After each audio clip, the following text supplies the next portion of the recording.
Selamat pagi anak-anak, hari ini kita akan membahas jurnal pembalik ya. Nah, ini adalah jurnal yang terakhir kali kita buat, sebenarnya jurnal penutup. Nah, jurnal pembalik ini kita buat adalah pada awal periode, jadi pada tanggal 1 Januari kita akan buat jurnal pembalik ya. Nah, tetapi di dalam siklus akuntansi, nah ini yang terakhir ya, jurnal pembalik ini adalah jurnal terakhir di dalam siklus. Tetapi jurnal pembalik ini kita buat pada yang namanya awal periode ya. Jadi apa yang dimaksud dengan jurnal pembalik? Ini adalah jurnal yang dibuat untuk membalik akun-akun yang ada di dalam jurnal penyesuaian. Perhatikan ya. Jadi ada katanya jurnal penyesuaian yang masih menimbulkan harta atau neraca ya. Nah, apa Bu maksudnya yang menimbulkan harta atau neraca? Nanti kita bisa lihat di sini ya, di akun-akunnya ya. Jadi nanti ada 4 akun yang sekiranya itu akan menimbulkan akun harta atau akun neraca ya. Yang pertama itu adalah beban yang masih harus dibayar atau utang. Nah, utang itu kan harta ya. Nah, maka utang ini nanti harus kita balik.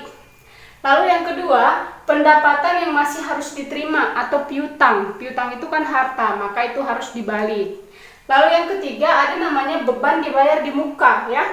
Beban dibayar di muka ini kan bisa dengan 2 pencatatan ya. Ada pendekatan harta, ada pendekatan beban. Nah, ketika di jurnal penyesuaianmu itu mencatat dengan pendekatan beban, maka ayat jurnal penyesuaiannya itu harus kamu balikkan.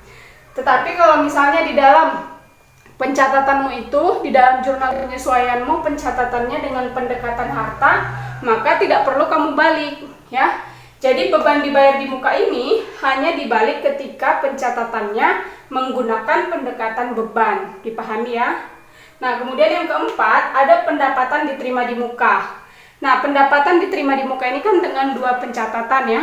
Ada pendekatan pendapatan dan satu lagi ada pendekatan utang. Nah, yang perlu dibalik adalah pendapatan diterima di muka ketika kamu mencatatnya dengan pendekatan pendapatan. Bisa ya? Jadi 4 inilah yang membutuhkan jurnal pembalik. Nah, kita akan bahas satu-satu. Kita mulai dari yang pertama, yaitu beban yang masih harus dibayar atau utang, bagaimana membuat jurnal pembaliknya.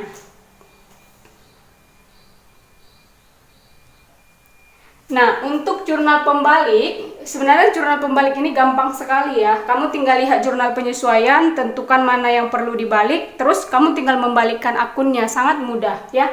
Yang pertama itu adalah beban yang masih harus dibayar atau utang. Nah, jadi kalau di jurnal penyesuaianmu bentuknya seperti ini, beban gaji pada utang gaji, maka ketika kamu membalikkannya, tinggal balikkan aja, utangnya jadi di debit, bebannya jadi di kredit. Maka jurnal pembaliknya utang gaji pada beban gaji dengan nominal yang sama, gampang ya. Nah, yang kedua kita akan masuk kepada pendapatan yang masih harus diterima atau piutang. Nah, untuk yang kedua itu adalah pendapatan yang masih harus diterima atau piutang. Nah, untuk membuat jurnal pembaliknya sama dengan utang tadi ya.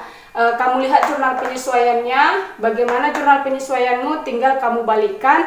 Nah, kalau di sini piutang usaha pada pendapatan jasa, maka dibalik menjadi pendapatan jasa pada piutang, seperti itu. Nah, ini untuk jurnal pembalik pada akun pendapatan yang masih harus diterima atau piutang. Nah, untuk yang ketiga itu ada beban dibayar di muka atau pendekatan beban. Nah, ingat ya, untuk beban dibayar di muka itu kan ada 2 metode ya, pendekatan beban dan pendekatan harta. Nah, pendekatan beban itu kan ada nilai yang tersisa ya, yang tersisa atau dia masih jadi harta, maka inilah yang perlu kita balikkan.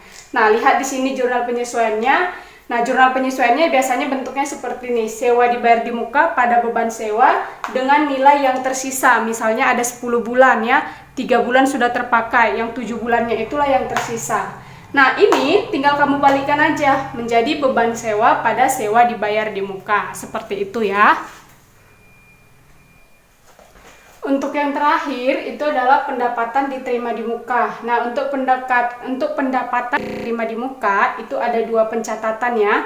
Baik pencatatan dengan pendekatan pendapatan ataupun pencatatan dengan pendekatan utang. Nah, pendekatan pendapatan ini adalah pendapatan yang artinya sudah kita kerjakan ya. Misalnya kita disuruh membuat 10 iklan. Nah, tapi sudah dibayar di muka.